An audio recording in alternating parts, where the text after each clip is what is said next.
आपण पाहताय महाधुरळा।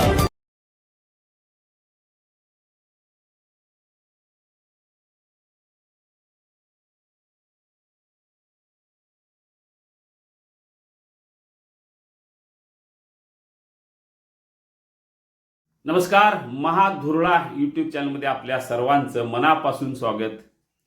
आपण कोल्हापूर दक्षिण मतदारसंघाविषयी आज चर्चा करूया। कोल्हापूर दक्षिण मतदारसंघाकडे संपूर्ण राज्याचं लक्ष आहे, कारण या मतदारसंघात पारंपरिक महाडिक आणि पाटील हे एकमेकांच्या विरोधात उभे ठाकलेले आहेत। दोघांनी प्रचाराला जोर लावलेला आहे। दोघांच्या इकडे प्रचाराचे अनेक मुद्दे आहेत। अंमल महाडिक हे महायुतीचे आणि ऋतुराज पाटील हे महाविकास आघाडीचे उमेदवार आहेत। या दोघांच्या प्रचाराला वेग आलेला असताना प्रचाराचे नेमके मुद्दे काय असतील, त्यांची बलस्थानं काय असतील, या संदर्भात आपण आज चर्चा करूया। ऋतुराज पाटील हे काँग्रेसचे उमेदवार आहेत। या मतदारसंघात गेले 5 वर्षे ते आमदार आहेत। या 5 वर्षात त्यांनी अतिशय प्रभावी काम केलेलं आहे। 750 कोटीची कामं त्यांनी केली आहेत। निधी मोठ्या प्रमाणात या मतदारसंघात त्यांनी खर्च केलेला आहे। त्यामुळे एक त्यांचं सगळ्यात महत्त्वाचं बलस्थान आहे।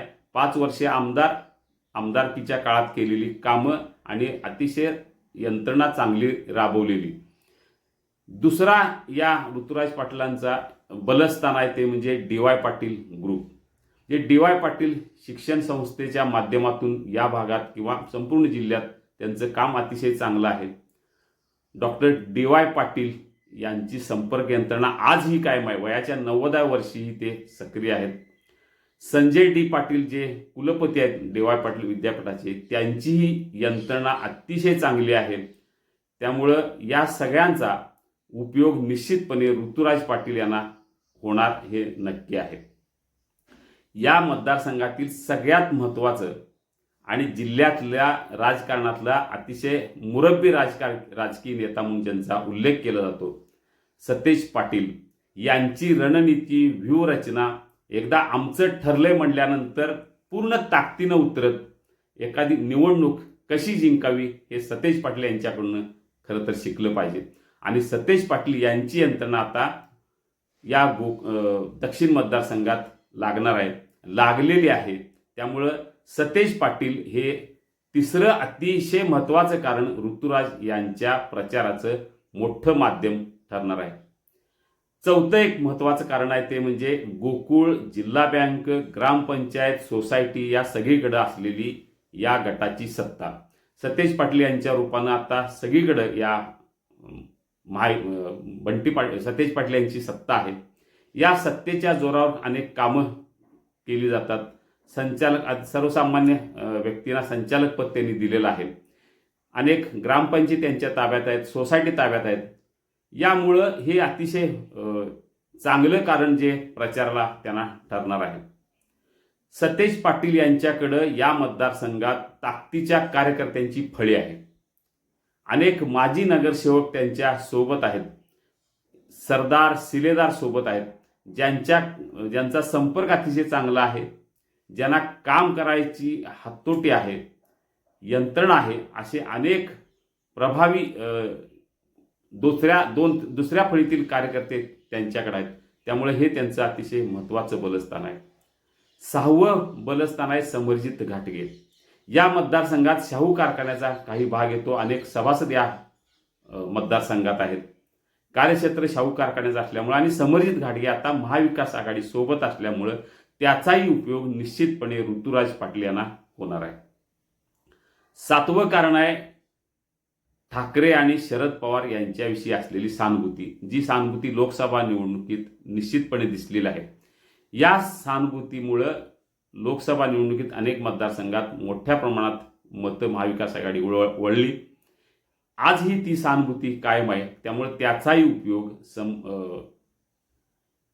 या मतदारसंघात ऋतुराज पाटील यांना नक्की होणार हे आत्ताच दिसत आहे। काँग्रेसची ताकद या मतदारसंघात मोठी आहे, शिवसेनेची आहे आणि राष्ट्रवादी शरद पवार गटाची काही प्रमाणात नक्की आहे। त्यामुळे या तिन्ही पक्षाची ताकद ऋतुराज पाटील यांच्या सोबत असल्यामुळे त्याचाही फायदा प्रचारात नक्की ऋतुराज पाटील यांना होणार आहे। ऋतुराज पाटील यांचा स्वभाव जे सगळ्यात एक प्रचाराच्या एकूण केंद्रबिंदू ठरणार आहे. शांत स्वभाव आहे, नवीन करण्याचा ध्यास नेहमी असतो, संयमी स्वभाव आहे, समोरच्या व्यक्तीचं ऐकून घेण्याची वृत्ती त्यांच्याकडे आहे. विविध घटकांना सोबत घेऊन त्यांनी 5 वर्षे काम केलेलं आहे, विविध घटकांसाठी काम केलेलं आहे. त्यामुळं हे त्यांना निश्चितपणे या निवडणुकीत उपयोगी पडणार आहे.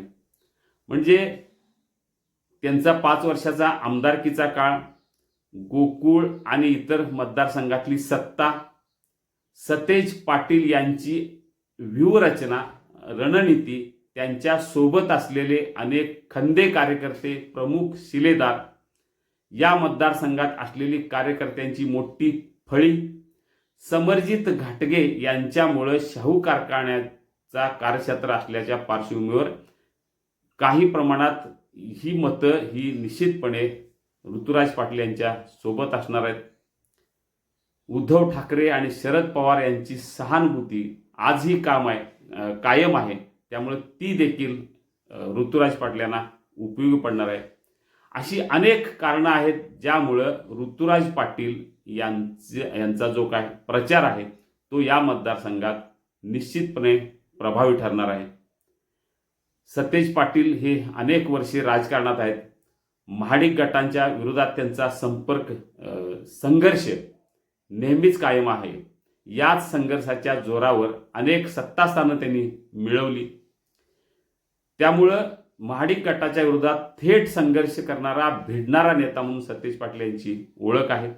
आता तर ते राज्य पातळीवर नेता म्हणून त्यांचं ओळख झालेली आहे. विधान परिषदेचे ते उपनेते आहेत. त्यामुळं घरचा मतदारसंघ काही करून निवडून आणण्यासाठी ते प्रचंड कामाला लागलेले आहेत. यामुळं या मतदारसंघात संघर्ष नक्की वाढणार आहे. कारण एकीकडं धनंजय महाडिक हे खासदार आहेत, सतेज पाटील आमदार आहेत. पूर्वी संघर्ष होता तो सतेज पाटील आणि माधवराव महाडिक. आता तो नव्या पिढीकडे संघर्ष वळलाय. धनंजय महाडिक आणि सतेज पाटील संघर्ष सुरू झालेला आहे. अमल महाडिक आणि ऋतुराज पाटील ही नवा संघर्ष आता आपल्याला या निवडणुकीत पाहायला मिळेल. या सगळ्या पार्श्वभूमीवर ऋतुराज पाटील यांची 10 महत्त्वाची जी काय कारणं आहेत, जी मुद्दे आहेत, त्याभोवती या निवडणुकीचा एकूण प्रचार फिरेल. तो प्रचार नेमका कसा फिरेल हे येत्या 20 दिवसात आपल्याला कळेल. पण प्रचाराला रंगत आता आलेली आहे. फॉर्म भरलेला आहे. शक्तीप्रदर्शन दोघांनीही केलेलं आहे. त्या शक्तीप्रदर्शनाच्या जोरावर आता प्रचाराला आणखी रंगत येईल. 20 दिवस दक्षिणेत जोरदार प्रचार होईल आणि प्रचाराचा येत्या 20 नोव्हेंबरला मतदान आणि 23 तारखेला निकाल लागेल. दक्षिणेचा नेमका निकाल काय असेल, ऋतुराज असेल की अंमल राज असेल, हे 23 तारखेला आपल्याला कळेल. पण